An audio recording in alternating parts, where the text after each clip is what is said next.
I stand here with a heavy heart and also as a grateful and proud daughter.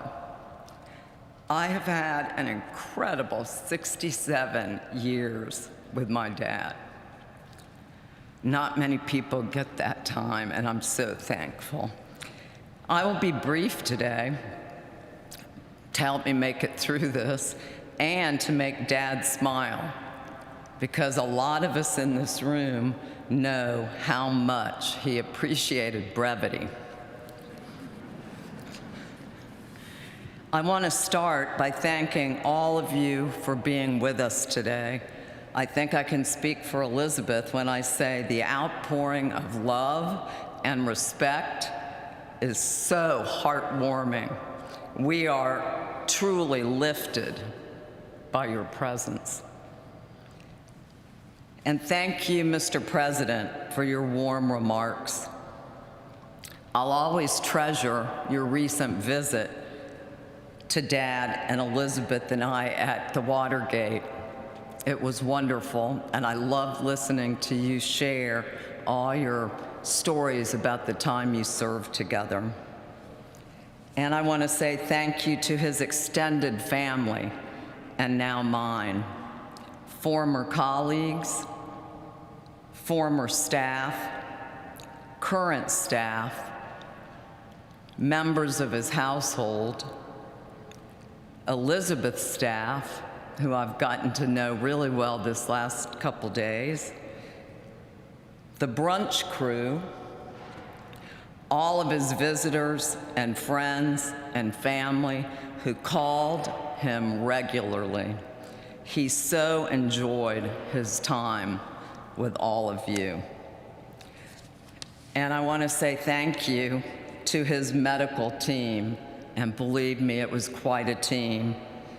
His team on the East Coast and the West Coast, for your dedication and for giving us so many wonderful years with Dad, especially this last year. We can't thank you enough. Finally, I want to thank his caregivers. I will be eternally grateful to you for providing extraordinary care and compassionate care to my dad, and for always answering my many calls and texts with grace. There were a lot, believe me. The last years have been such a gift to me.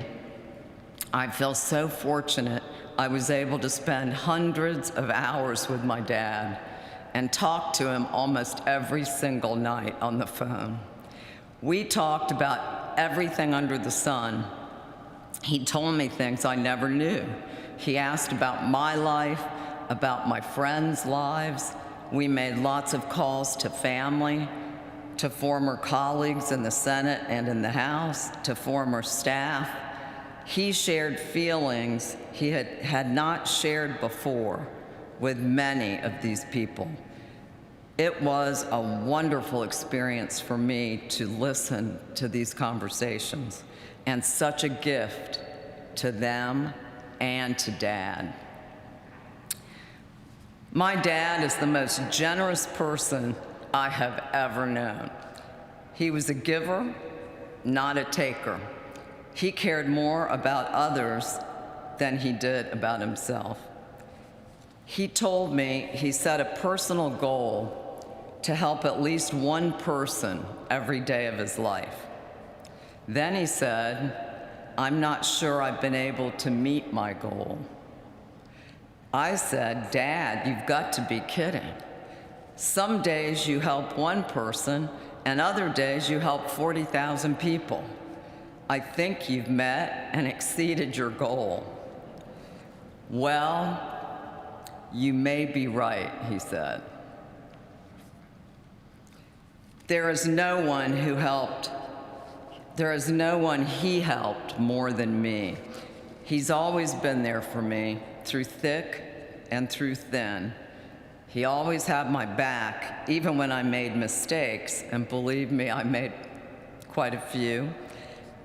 He believes in giving second chances, and I know that firsthand. He was my rock. My dad was an animal lover, and we share that love. You've heard a lot about his work in animal welfare, but I'd like to share a few personal stories about his love for animals. When I was a little girl, my cousins and I would visit his parents in Russell every summer. Grandma would often have animals for us to play with. One year when I got home, I cried and cried because I didn't know what would happen to the little kitten that I played with and grew to love. Dad left on a trip to Kansas, and much to my surprise, he brought the kitten home with him on the plane for me.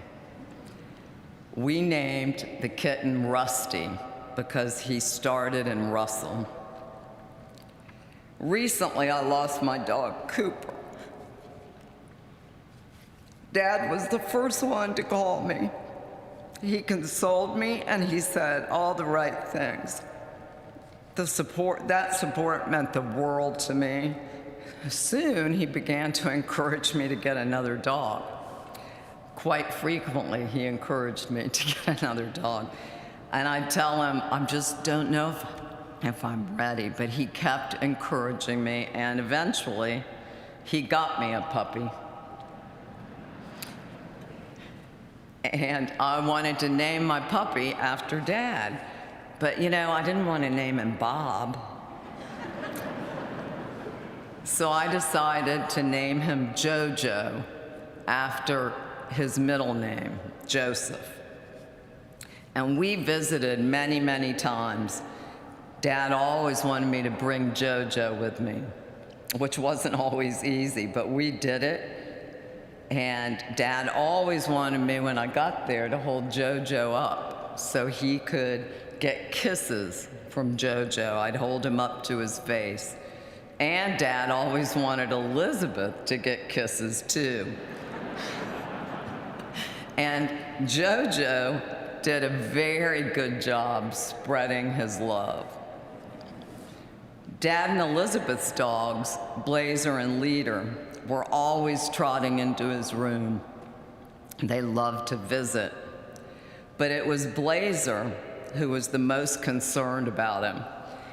Blazer would lay at his feet whenever he suspected Dad needed special nursing care.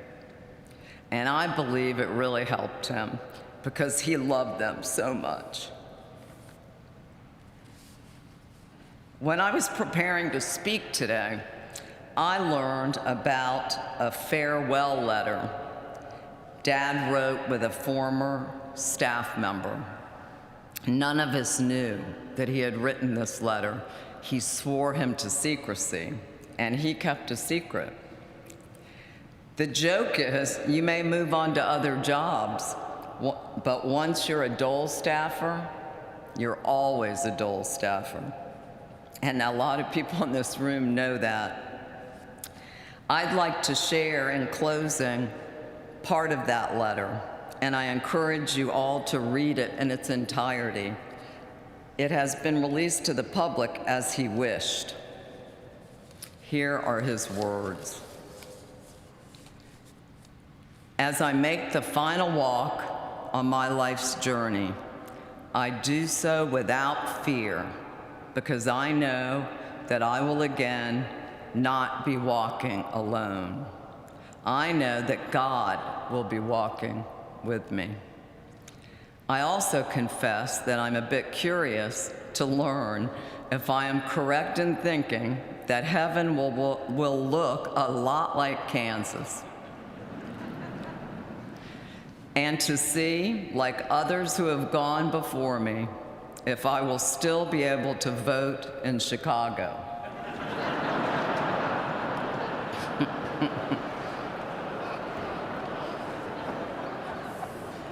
I do have one request to make of you. Since it was dedicated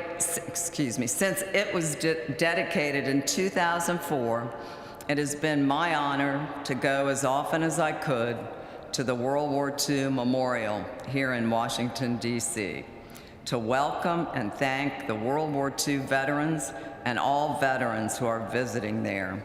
Since I won't be making that visit anymore, I hope that you will, and that you will ask your children and grandchildren to visit veterans' memorials across America, and to never forget the sacrifice made not just by my generation, but by all those who wear the uniform of our country. My final words are the exact ones that Dwight Eisenhower used to conclude his speech in Abilene nearly 7 decades ago. I believe in the future of the United States of America. I will miss him so much. I think I will still talk to him every night. I love you, Dad, and I promise you will never walk alone.